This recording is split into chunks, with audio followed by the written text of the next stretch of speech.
ஒரு குழந்தையோட பிறந்த நேரம் 10 மணின்னு குறிப்பிடப்பட்டிருக்கு. அந்த குழந்தை 10 மணி 1 நிமிஷத்துக்கு பிறந்ததா, 9 மணி 59 நிமிஷத்துக்கு பிறந்ததா, ஒரு நிமிஷம் முன்னாடி பிறந்தா என்ன, இல்ல ஒரு நிமிஷம் பின்னாடி பிறந்தாதான் என்ன? இந்த ஒரு நிமிஷம் வித்தியாசமா வாழ்க்கைய மொத்தமா மாத்தி போட்டுற போது அப்படின்றதான் இன்னைக்கு பார்க்க போறோம். அனைவருக்கும் என் இதயம் கனிந்த வணக்கம். நான் ஜோதிட ரத்னா டாக்டர் ஹேமலதா ஜெயபாலன், உயர்கணித கேபி சார ஜோதிடர். நம்ம பிறந்த நேரத்தின் நொடியிலோ நிமிடத்திலோ ஏற்படுற சின்ன வித்தியாசத்தால் நம்ம ஜாதகத்தோட பலன்களே முற்றிலும் மாறுபடும்.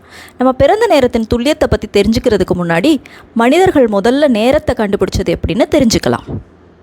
பழங்கால மனிதர்கள் பல ஆயிரக்கணக்கான வருஷங்களுக்கு முன்னாடியே விவசாயம் செஞ்சாங்க, விதைச்சாங்க, அறுவடை செஞ்சாங்க. அப்படின்னா எப்போ மழை வரும், எப்போ வெயில் வரும், எப்போ விதைக்கணும், இதையெல்லாம் வானத்தை பார்த்து தெரிஞ்சுக்கிட்டாங்க. சூரியன் தினமும் கிழக்குல உதிக்குது, மேலே போகுது, மறையுது. உண்மையில நம்மளுக்கு கிடைச்ச முதல் கிளாக் சூரியன் தான். ஆனா இங்க இன்னொரு கேள்வி, இரவுல என்ன செய்யறது சூரியன் இல்லாத நேரத்துல? அதுக்குதான் நட்சத்திரங்களை உபயோகப்படுத்தினாங்க. ஒரு குறிப்பிட்ட நட்சத்திரம் எந்த நேரத்துல உதிக்குது, எந்த நேரத்துல மறையுது அப்படின்றத வச்சு கணிச்சாங்க.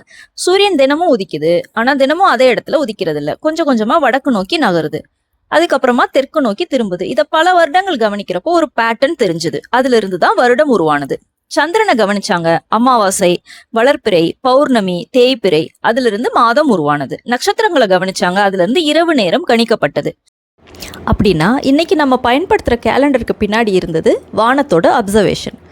இப்போ நம்ம நேரத்தை மணின்னு குறிப்பிடுறோம், ஆனா பழங்காலத்துல அவங்க நாளிகைன்னு குறிப்பிட்டாங்க. அப்படின்னா பழைய ஜாதகங்கள்லாம் அக்யூரேட்டா? அனைத்து நேரங்களும் இன்றைக்கு இருக்கிற அட்டாமிக் கிளாக் போல துல்லியமா இருந்ததா? இல்லை, சில பிழைகள் இருந்திருக்கலாம். ஆனால் நேரமே தெரியாதுன்னு சொல்லவே முடியாது. ஏன்னா டைம் சயின்ஸ் இருந்தது, வானியல் அப்சர்வேஷன் இருந்தது, கணிதம் இருந்தது, பஞ்சாங்கம் இருந்தது. இப்போ யோசிங்க, நம்ம இன்னைக்கு மொபைலை பார்த்து நேரம் சொல்கிறோம், ஆனால் 1000 வருடங்களுக்கு முன்னாடி வாழ்ந்த ஒருவர் வானத்தை பார்த்து நேரம் சொன்னார். அப்படின்னா நம்ம டெக்னாலஜியை நம்புகிறோம், அவங்க யூனிவர்ஸை நம்பினாங்க. இப்போது ஒரு அதிர்ச்சியான உண்மை, இன்றைக்கி நம்ம 24 மணி நேரத்தை பயன்படுத்துகிறோம், ஆனால் பழங்கால தமிழர்கள் நாளிகை முறையை பயன்படுத்தினாங்க. பெரும்பாலும் ஜோதிடம், பஞ்சாங்கம் முதலியவற்றில் பயன்படுத்தப்படும் 24 நிமிடங்கள் கொண்ட ஒரு கால அளவு தான் இந்த நாளிகை.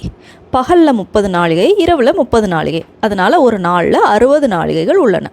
நாளிகைன்றது மேலும் வினாழிகை, லிப்தம், விலிப்தம், பரா, தத்பரான்ற உட்பிரிவுகளாக பிரிக்கப்படுது. இதை பார்த்தா ஒரு விஷயம் நல்லா புரியுது, நேரத்தை அவங்க நம்மளை விட குறைவாக புரிஞ்சுக்கிட்டாங்கன்றது கண்டிப்பாக தவறு தான். ஆனால் அதோட பயன்பாடு அவங்களுக்கு குறைவாக இருந்ததுன்றது தான் உண்மை. இப்போது கேபி ஸ்டெல்லர் அஸ்ட்ராலஜியை பற்றி தெரிஞ்சுக்கலாம். கேபி ஸ்டெல்லர் அஸ்ட்ராலஜி ஏன் அக்யூரேட்டு நிறைய பேர் நம்புகிறாங்க? இதுக்கு ஒரு எக்ஸாம்பிள் பார்க்கலாம். கூகுள் மேப்ஸை மினிமைஸ் பண்ணி வச்சா முதல்ல என்ன தெரியும்? பூமி. அதை அப்படியே மெதுவாக ஜூம் பண்ணால் நாடு, மாநிலம், மாவட்டம், நகரம், கிராமம், தெரு, வீடு. மேப்பை ஜூம் பண்ணுறப்போ அதோட துல்லியம் அதிகமாகுது இல்லையா? இப்போ ஒருத்தர்கிட்ட நீங்கள் எங்கே இருக்கீங்கன்னு கேட்குறப்போ அவர் நான் பூமியில் இருக்கேன்னு சொன்னால் அவரை கண்டுபிடிக்க முடியுமா? முடியாதுல்ல. அதே மாதிரி தான் நீங்கள் என்ன ராசின்னு கேட்டு நான் மேஷ ராசின்னு ஒருத்தர் சொன்னால் நான் பூமியில் இருக்கேன்னு சொல்கிறது எவ்வளோ பொதுவாக இருக்குமோ அதே மாதிரி தான் ரொம்ப ரொம்ப பொதுவாக இருக்கும். எடுத்துக்காட்டுக்கு சிலர் விருச்சிக ராசின்ற பேரை கேட்ட உடனே ஐயோ விருச்சிக ராசிக்காரங்களா, அவங்க தேள் மாதிரி கொட்டுவாங்களேன்னு சொல்கிறதும், கடக ராசியா ரொம்ப ரொம்ப பாசமாக இருப்பாங்களான்னு சொல்கிறதும் எல்லாருக்குமே சரியாக பொருந்துமா? விருச்சிக ராசியில் எப்போவுமே ரொம்ப ரொம்ப சாஃப்டாக கேரிங் நேச்சரில் இருக்கிறவங்க யாருமே இல்லையா?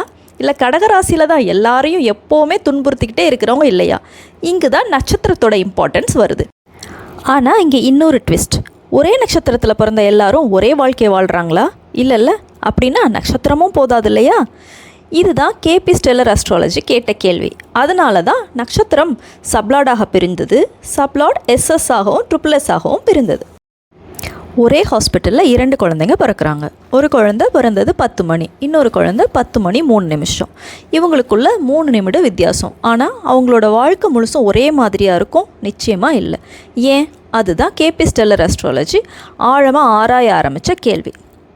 இது ஒரு புதிய கிரகத்தை கண்டுபிடிக்கல, புதிய ராசியும் கண்டுபிடிக்கல. அதே வானம்தான், அதே கிரகங்கள் தான். ஆனால் ஒரு புதிய கேள்வியை மட்டும் கேட்டது, இந்த கிரகம் எந்த ராசியில் இருக்குது, இதை விட இந்த கிரகம் யாருடைய நட்சத்திரத்தில் இருக்குது, அதையும் தாண்டி அதனால என்ன பெரிய வித்தியாசம் வந்துடும் அப்படின்னு நீங்கள் நினைக்கலாம்.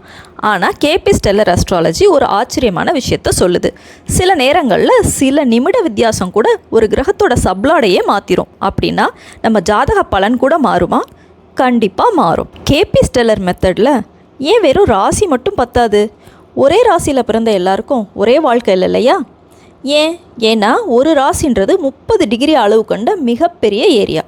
அது ஒரு பெரிய நகரம் போல் இருக்கும். அதுக்குள்ளே ஆயிரக்கணக்கான வீடுகள் இருக்கும். இதில் நீங்கள் எந்த வீட்டில் இருக்கீங்கன்றது தான் முக்கியம். அதே போல் ஒரே நட்சத்திரத்துலையும் ஆயிரக்கணக்கான மக்கள் பிறக்கிறாங்க. அவங்களில் ஒருத்தர் மருத்துவராக இருக்கார், ஒருத்தர் நடிகராக இருக்கார், ஒருத்தர் தொழிலதிபர், ஒருவர் சாதாரண வேலைக்காரர்.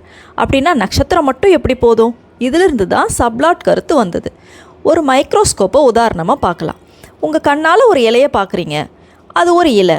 மேக்னிஃபையிங் கிளாஸில் பார்க்குறீங்க, நரம்புகள்லாம் தெளிவாக தெரியுது. அதையே நீங்கள் மைக்ரோஸ்கோப்பில் பார்க்குறப்போ செல்களும் தெளிவாக தெரியுது.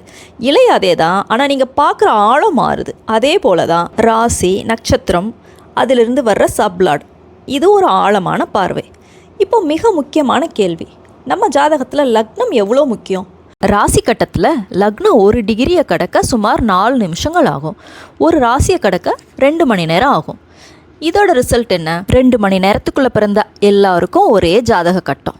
2 மணி நேரத்துக்கு அப்புறம் தான் ஒரு ஜாதகத்துக்கும் இன்னொரு ஜாதகத்துக்கும் வேறுபாடே காட்ட முடியும். லக்னம் ஒரு நட்சத்திர பாதத்தை கடக்க சுமார் 13 நிமிஷங்கள் ஆகும். அப்படின்னா 13 நிமிஷங்களுக்கு அப்புறம் தான் ஒரு நட்சத்திர பாதமே மாறும். அப்படி மாறினாதான் ஜாதகத்தில் நவாம்சத்தில் கூட மாற்றங்கள் ஏற்படும். கேபி ஆஸ்ட்ராலஜியில் பர்த் டைம் ரெக்டிஃபிகேஷன் ஏன் செய்யப்படுதுன்னு தெரியுமா? ஏன்னா அப்போ தான் தனித்துவமான ஒவ்வொரு ஜாதகத்தோட துல்லிய பலன்களையும் தெளிவாக அறிஞ்சிக்க முடியும். அடுத்த முறை உங்கள் ஜாதகத்தை பார்க்குறப்போ ஒரு கேள்வியை உங்களுக்கு நீங்களே கேளுங்க. என்னோட பிறந்த நேரம் உண்மையிலேயே சரியான நேரமா? அப்படி உங்களுக்கு கேபி ஜோதிட முறைப்படி உங்களோட துல்லியமான பிறந்த நேரம் தெரியும்னா ஆமான்னு எனக்கு கமெண்ட்டில் தெரியப்படுத்துங்க. இது போன்ற சுவாரஸ்யமான தகவல்களை தெரிஞ்சுக்கிறதுக்கு சேனலை சப்ஸ்கிரைப் பண்ணிக்கோங்க. வீடியோ பிடிச்சிருந்தால் லைக் பண்ணி ஷேர் பண்ணுங்கள். நன்றி, வணக்கம்.